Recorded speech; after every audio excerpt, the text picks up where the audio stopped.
Ons, you looked so calm. It was the first time you were at that stage in a slam. Were you as calm as you looked like you were?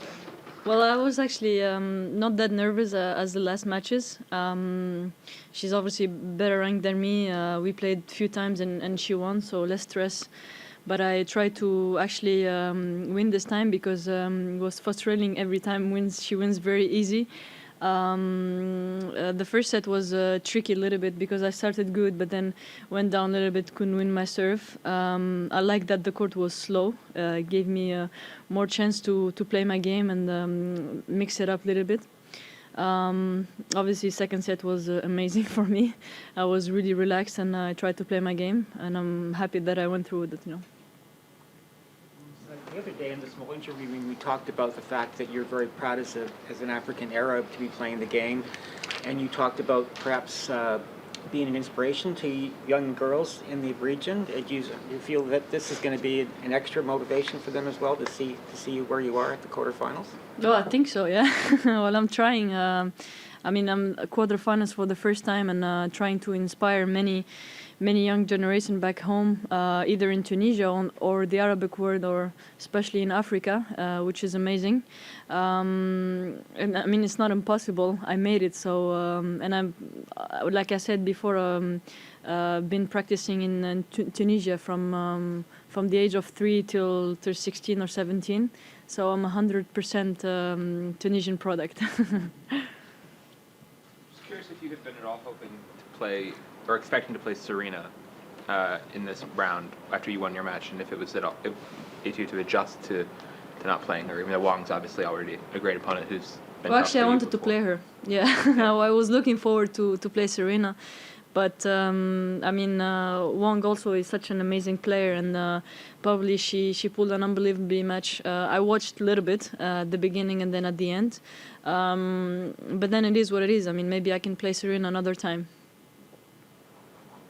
Just relating to that earlier question about you being an inspiration, are you getting an idea how big a deal your progress is at home?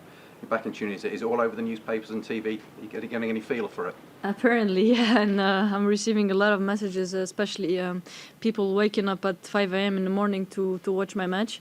I'm really proud, and hopefully they can still watch me and follow me more. Just not in the Grand Slam, but in other tournaments. It will be really amazing, and I hope really I can give a good example. I don't think I can do more here, but hopefully it can go really good. You talked before about how you've been able to live your dream of playing tennis. When you were dreaming about it, did you see yourself as on the tour, or did you see yourself winning slams, or did you see yourself as a world number one? How ambitious was the dream when you were young? I was really ambitious to win a Grand Slam. I always hoped and dreamed about being able to lift one of the trophies. To be honest, I was dreaming about Roland Garros because it's really close to my country. But I'm doing amazing here. I'm playing really good. One of my best matches in my career. So really, I will hope I'm not stopping here. The journey continues, and I'm looking really forward. You talk about being a 100% Tunisian product. I mean, at what points in the last 10 years or so were there options, or did you think about maybe whether it's going to college in the States or kind of developing your tennis outside of Tunisia? Did you have to make affirmative decisions to kind of keep things in the country, and if so, why? Actually, I got a lot of offers to go to college to USA, but wasn't really an option for me. I wanted to really go pro directly because I knew if I play college, I cannot play professional tournaments. So I knew I had to just take my baccalaureate degree. Was my mom forcing me to do that? No, but I know it's important in education, and I agree with my parents like 100%. So the deal was to take my baccalaureate degree and really concentrate 100% on tennis, and that's what I did. And then after, actually, I was trying to go to a few academies. This is where I went to Belgium, and then I went to France, like a little bit before. But then I think staying in Tunisia was a good option. But then I had also different coaches from, they were not Tunisians, so French mostly, yeah. Ons, you had the success in juniors, obviously, that you did, and I'm just curious from that time period, obviously you've been on tour for a few years now, but did it feel like that maybe success like this wouldn't ever come, or has this run for you has it surprised you in what you've been able to do? Actually, it was a little bit frustrating just after the juniors because I was expecting to go better, not like lose few years. Like so many players I played with in juniors, I see them they're like top 50, top 20. But then, you know, my game is different. I like to play differently than the other girls. So sometimes I have a lot of choices that I don't know what to do at the end. But I'm happy that it came. I knew that it was going to come one day. I just had to be patient and still believe in it. I will not like lie to you guys, but sometimes I kind of lost hope a little bit. But then, I mean, I have such a good team behind me, my family, and I couldn't stop like dreaming about it. So I'm really happy that it came this year. Could you take a moment and talk a little bit about tennis in Tunisia? Are there a lot of courts, interesting courts in Tunisia and programs? And also, did things change at all after your extraordinary revolution there?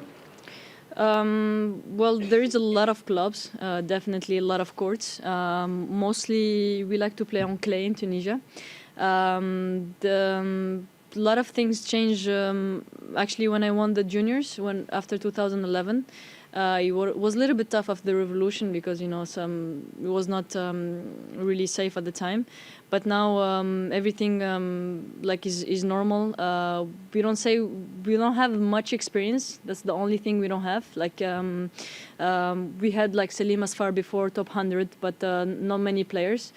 But I think hopefully now we can see more and more, because maybe one day I can share my experience. Malik Jaziri also could share his experience with this young generation. And I'm in touch with a lot of players. They ask me what to do sometimes with the program and everything, and I'm happy to share. But I don't have a lot of experience, obviously, but I'm happy to share what I know. You were mentioning that, you know, your game is different. It maybe took a little bit of time for it to solidify. I'm curious, when you weren't getting the success, and especially the way that you play, do you think that you were too stubborn to change your game into something that was more traditional, what we see on the tour? Do you think it was, or was it, this is the way that I want to play, win or lose? How much of it was a commitment, or this is just how you do it? Yeah, well, in my life I'm stubborn, I know that.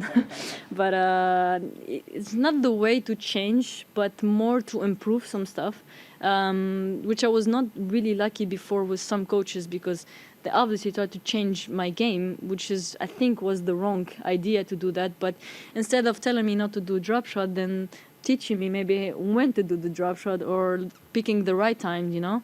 And I proved I can do anything, you know. I can do drop shot, I can go hard, flat, whatever, you know. I just need to focus on one thing. Having too many options wasn't a good idea probably, but I think if I have good strategy and I know what to do, it really helps a lot. A couple of things. I'm curious what your siblings and your mom, what's their reaction to what's going on here, especially with the time zones and everything. If there's anything you can share of what they've told you throughout this run so far. Yeah, well, my sister was not happy about the comment I made on the court. But I make the joke a few times, and she was actually laughing, and she appreciated it. Well, I called my mom right away, you know, and she was really, really happy. Probably receiving a lot of calls. My father as well. He was like, I think he was crying. I don't know. Also, my two brothers, the one in Germany and the one in France. So the family was, everyone was behind me, and they couldn't go back to sleep again, of course. But I'm happy that I have this support, because we've been through rough times, and now it's finally paying off. Your next opponent, how do you see that? And, yeah. And do you think you're going to be able to be as calm in the quarterfinals like you were today? I hope so, yeah. Yeah, we played a few times before. Last time she won. She's such an amazing player. She improved a lot through the years, and she's an amazing competitive. I saw her actually at the gym. I saw her, "Are you tired? Are you sore?" And then she was laughing, you know. She's like, "You look red." I was like, "That's my color," you know. So, Yeah, she's a nice person outside the locker, so it's nice to see someone like this, and hopefully it's gonna be a good match.